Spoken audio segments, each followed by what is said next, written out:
Hey fam, it's me Aaron. XForce Mike. And this is a comic show. We're doing some new formats, changing things around.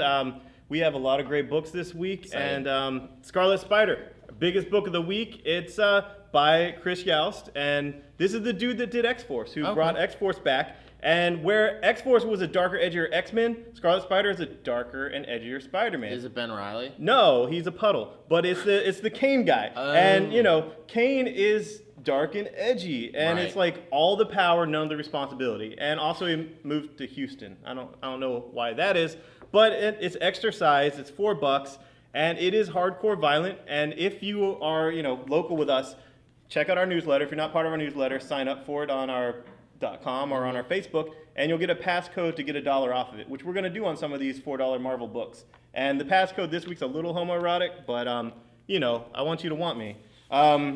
Carnage, number 2. Carnage was phenomenal. It sold like crazy in here, and Zeb Wells is the man. He's funny. Awesome. He's the main writer for Robot Chicken, because those other guys don't do anything anymore.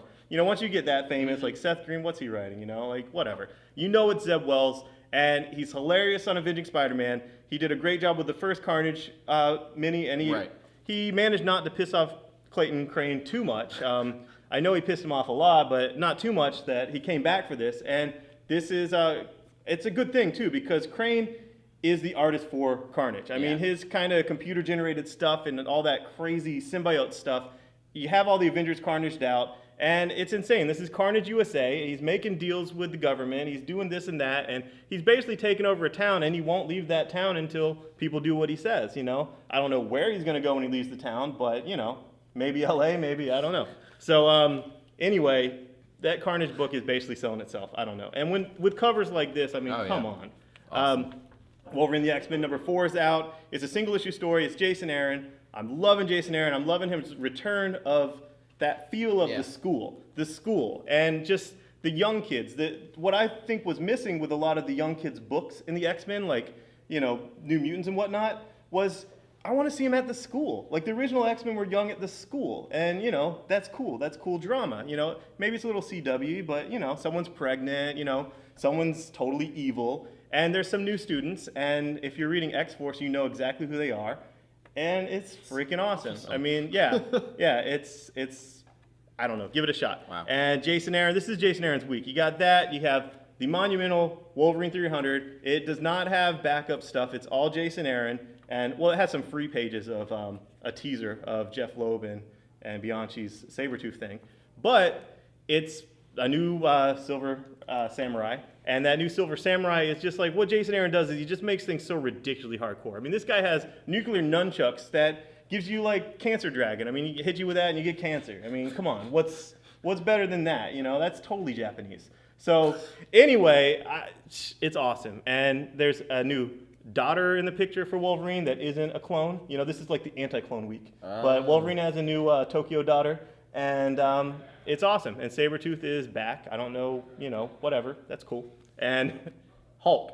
I am not a big Hulk fan. I've never been a big Hulk fan. I've never really got the Hulk. He smashes things. You want to be left alone, whatever. It seems like it retreads all the time. I know Peter David had a great run. Mm-hmm. I like the Planet Hulk and World War Hulk, but just not a big Hulk fan. I'm a big Jason Aaron fan. And what Jason Aaron did was he split Hulk from Banner. And now we finally get into Hulk's head, humanizing Hulk. It's so weird. It's a foreign concept. But Hulk has been enslaved his whole life, been shackled and put down and locked up and put basically in the back of the brain by Banner, the white man. And I'm just telling you, issue 3 when you read Hulk, it really felt a lot like, the civil rights type of things, He's like, free at last, free at last, I mean, I'm not trying to be offensive. I'm saying those are the overtones I was picking up, or the undercurrent of it. So, yeah, you'll get Hulk fighting all these, gammed up, battle beasts, and now you're going to get Banner fighting him. And, who separated them, how they separate, people keep asking me that. Jason Aaron hasn't revealed it yet. He's shown the lab, he's shown whatever. It's probably the leader. I mean, come on. But still, he hasn't shown it yet, right? It always is. All right, yeah. So the only DC book I'm talking about is Green Lantern this week, number 5. Jeff Johns is just doing his own thing. He was totally off the reservation, even though he runs the reservation. Yeah. And number 5 was, boom, Sinestro. Sinestro is redeeming himself. Who asked for that? No one. No one wanted Sinestro redeemed. We loved him as Space Hitler with the Sinestro Corps. But this buddy book of the cocky cop and fascist cop just works. And I'm just really digging it. It's fun, it's funny.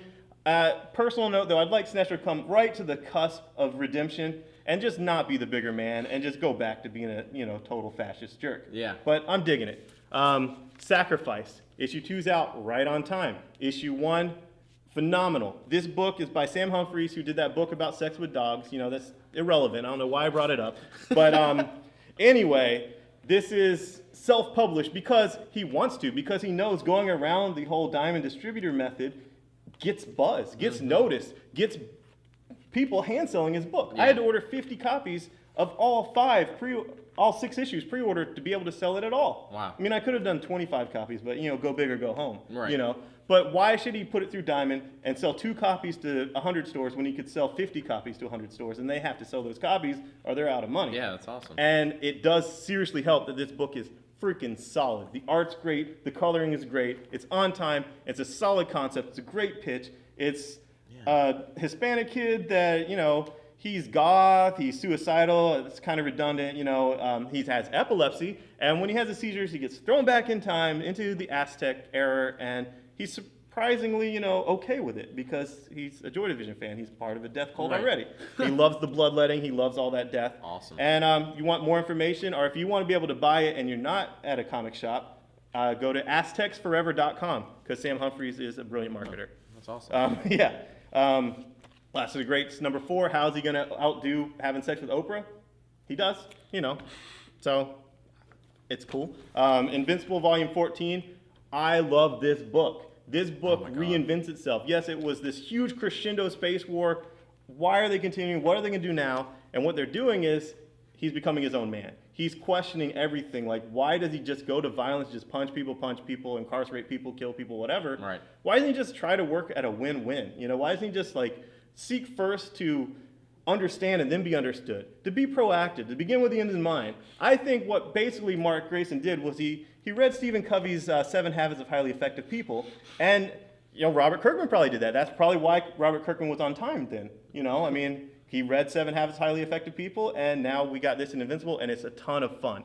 Do not quit Invincible with Volume 15. And if you don't know what I'm talking about, buy Volume 1 and 2 of Invincible at the same time, because Volume 1 doesn't have the great, crazy ending of Volume 2.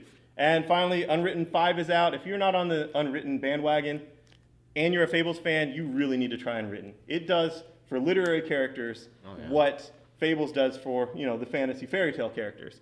And with this Volume 5, it's not just where literary characters and stuff and fiction influenced world history. This is where it influenced the Golden Age of comics. His father was highly influential in the Golden Age of comics, and that's in here. So, check it out. And that's it. Lots of great comics. And check out our newsletter. Thanks. Bye-bye. Bye.